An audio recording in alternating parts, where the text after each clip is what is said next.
As you'll see on my big board, at number 6, I've got Joan Beringer, Frenchman, 6'11" center and power forward. Um, Good measurements.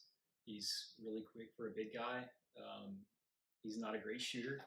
He had the worst free throw rate at the combine. Um, where he really pops is on defense.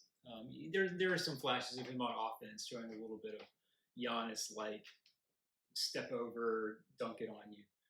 That you just don't get out of a lot of people in general. But on defense, he reminds me of Evan Mobley and Jarrett Allen and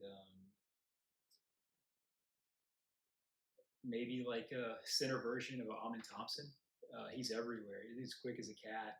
Second jump, third jump. Um, he can gamble and not get burned by it. His reaction time and recovery time is it's second to none. Physically, he's on another plane. I think physically and athletically, he's on another plane than most of the guys in this draft. So I think it's pretty safe that this guy's going to be in the all defensive category. But yeah, Joan Beringer, he looks awesome. At number 8, Kobe Sanders out of Nevada. Started his career at Cal Poly. Big guard, wing, forward, whatever. This is a very versatile, almost positionless type player. He's 6'7", flat foot. He was a point guard in high school, and he was 5'9" in high school. He grew to 6'7". So you got point guard skills. He's got mid range. He has outside shooting. The efficiency is not terrific, but this was one where I was watching video and watching it for the second time, and it just clicked. Maybe it was because I'm watching through the filter of the NBA Finals. That could be why. You see similarities between him, Shai Gilgeous-Alexander. Sanders he's not the quickest guy. He kind of plays at his own pace. But what really got me was thinking about how a playmaker then he has like a almost 2.5 to 1 assist to turnover ratio, which is pretty elite. A playmaker operating out of the mid post or around the free throw line has about a 360-degree radius of where they can find their teammates for open looks.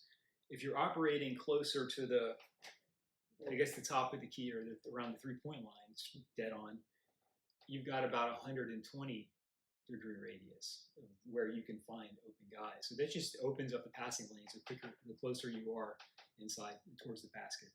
So when he's in that paint, is he a threat to score? Yeah. And he'll have the ability to score on just about anybody because of his versatility. He's quick enough to get to the basket. He can standing dunk. He was one of the top performers in Portsmouth. Then went to the NBA Combine, and I think he got hurt or something, but nothing serious, supposedly. But fade away, get to the basket, and then with Shai, what we see is you're watching, you're like, why doesn't the defense just collapse on Shai when he's, goes to his moves to score? And the answer is because he's always making the right decision. He has great peripheral vision. He has wonderful awareness and a quick reaction time. And he ends up hitting these guys who are all good shooters around him in Oklahoma City, ends up hitting them in scoring position, and they just kill you. So it's basically pick your poison. And I feel like with Sanders,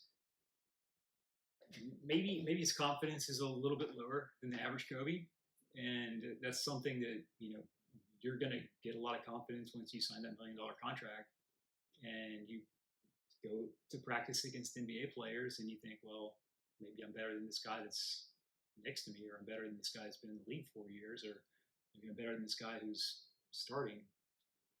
Your confidence is going to grow. So just because if I can see it, I'm sure that 1 out of the 30 GMs can see it, that this dude has potential to be like one of the leading scorers in the NBA.